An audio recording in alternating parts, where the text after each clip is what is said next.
The data clearly point to the fact that being mindful and being aware can enhance one's level of presence and happiness. But we can go so far as to say that being mindful and aware of what's happening, not just with us, but external to us in our immediate environment, that includes what other people are saying and doing, that also can really enhance our sense of well-being and happiness. At least that's what the data point to. Let's briefly recap where we've been so far. We've talked a little bit about the brain networks that are activated during meditation, which include prefrontal cortex, ACC, the insula.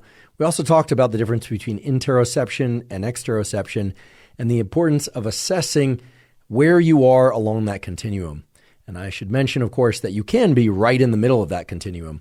You might sit down to do meditation and find that you are smack dab in the middle of being able to attend to things outside of you, but also attending to things inside of you, in which case I suggest doing a meditation that is either exteroceptive biased or interoceptive biased. But as I mentioned earlier, if you find that you are more, quote unquote, in your head or in your body, well, then focus on an exteroceptive biased meditation to build up that set of circuits. Whereas if you are more exteroceptively focused at any given moment, well, then I encourage you to do an interoceptively focused meditation practice. And as I mentioned earlier, there's this issue of how long to do a practice. There are a lot of different data on these, but some of the practices we've covered on this podcast before when we had guests, for instance, highlighted the 13-minute meditation that Dr. Wendy Suzuki from New York University's laboratory has popularized, and they popularized it because they have a wonderful paper that we will provide a link to, which shows that a daily 13-minute meditation, which is of the traditional third eye, interoceptively biased, focus on breathing and focus on that location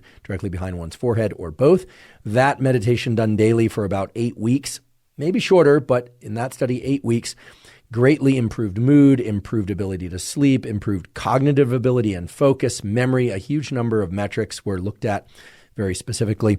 So that's a terrific one. And you may be asking yourself, do you need to do the full 13 minutes? Could you get away with 5 minutes or 3 minutes? Well, my laboratory has shown benefits in stress reduction, improvement in sleep, etc., with a 5-minute a day meditation.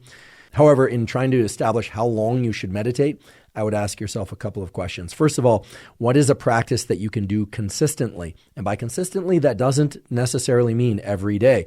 If you answer the question about consistency honestly, and you find that you can only do one meditation session per week, well, then I would encourage you to go a little bit longer, maybe 10 or 15 minutes, maybe even 30 minutes.